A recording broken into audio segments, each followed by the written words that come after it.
Hello, folks. This is Developmental Psychology, and today's topic is research. And in the second video, we will discuss research within developmental psychology. So let's talk a little bit about science and research.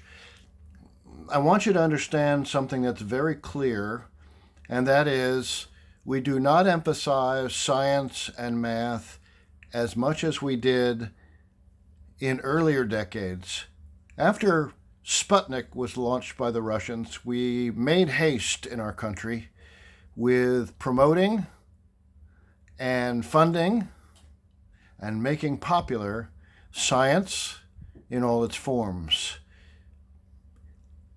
They beat us to the race, and we were going to get to the moon by 1969, which we did. Following going to the moon, there was a bit of a letdown in the excitement about science.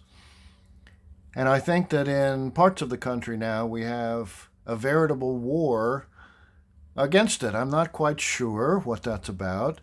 I know that science and math is to many people not as fun as other kinds of areas for study, but I think there are ways to teach science and math that make it more fun. Certainly, it will always be extremely useful in everyday life and in making life better. There's also fundamental research, which is not necessarily tied to a particular kind of problem, but fundamental, or sometimes called pure research, generally leads eventually to such improvements.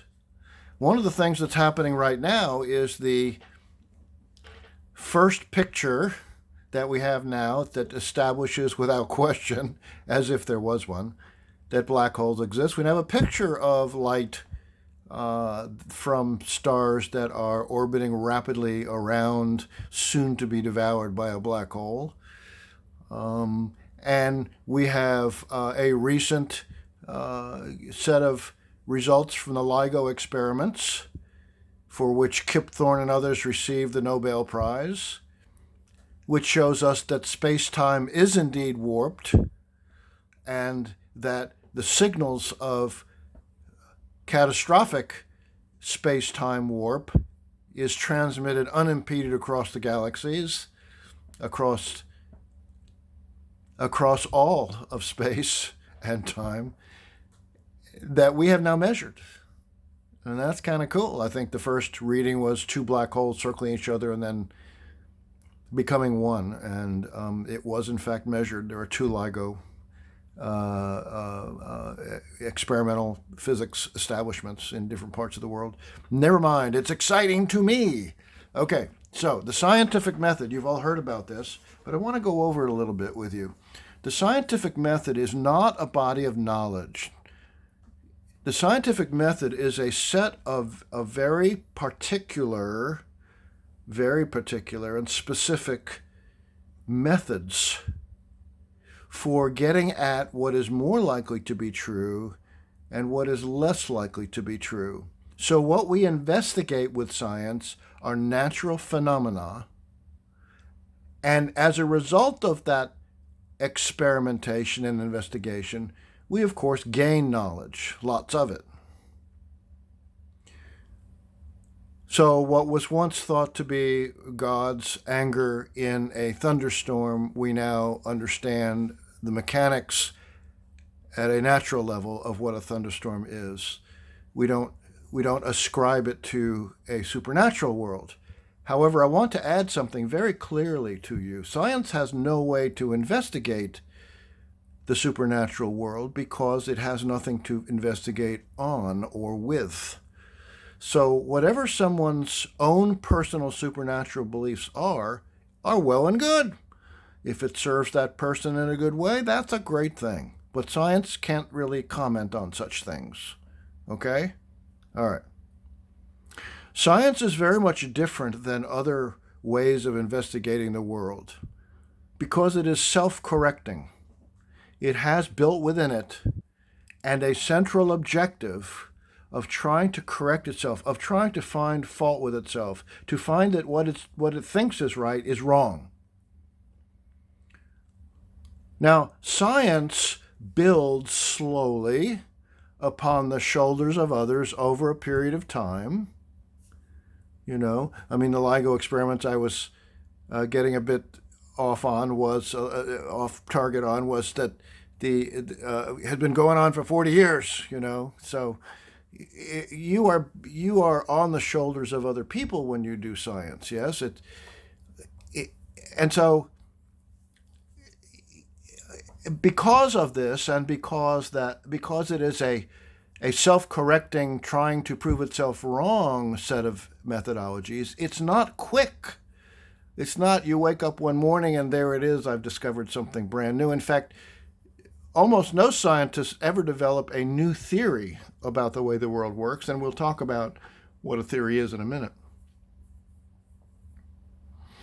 So a lot of research is an attempt to disprove previous research, to duplicate it in different places in different ways, to try and discover that, what they concluded in the previous experiment, which is also a set of particular methods called statistical packages, was wrong.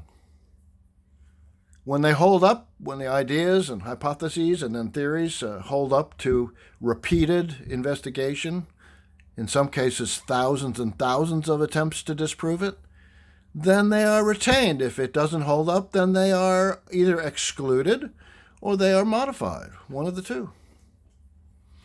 Okay. So the first thing that people do in science is they ask a question after looking at the natural world. And the question that they ask has to be one that is very particular. Not just why is the sky blue, but what are the ways in which the sky presents us to our eyes as if it were blue?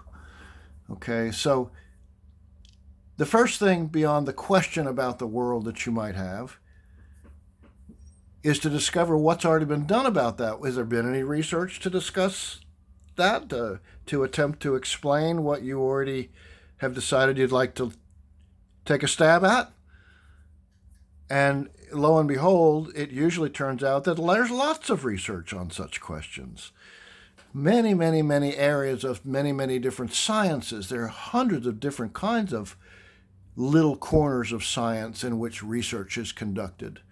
There are as many as 10,000 experimental reports on experiments submitted for publication every day by one estimate. So we want to find out what's been done, and the way things used to be was that we would go into a library and go through a card system, a catalog system, card catalogs. You have to go through manually and look at look through all of the cards and see what had been written. But that was a woefully inadequate system, and boy, it took a long time to figure out if you had everything that's been done in history. Now, of course, we have computers, and they're still digitizing some things that didn't quite yet make it into the ether. But now it's a matter of searching properly within large databases. And so what used to take months now takes days. And you have to read everything. See what's been done. Is there anything that hasn't been done? Is there a way you can duplicate what's been done that would be useful if you did it in another place with a different population, or making a small change in an assumption that was made originally, something that's different?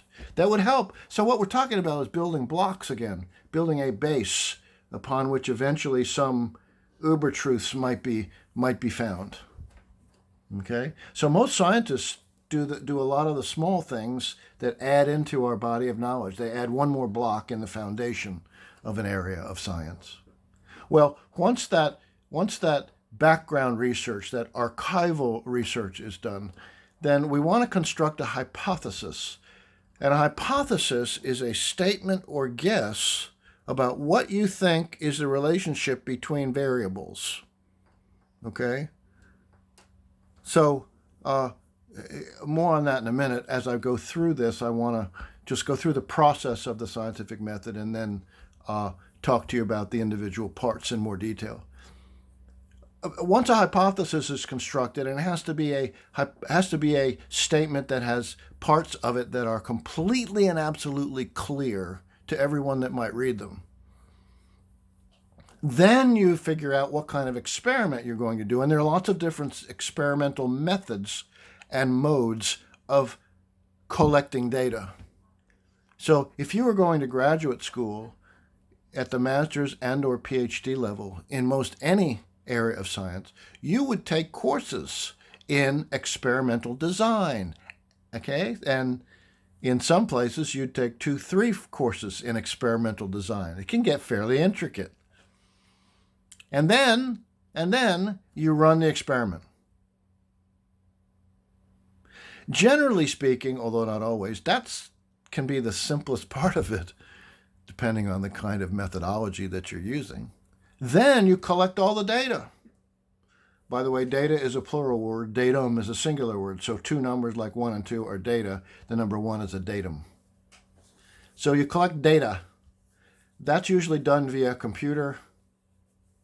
And then you run statistics. Now, the statistics are also particular. So you would also take courses at the undergraduate and graduate level to figure out what kind of statistical formula to use.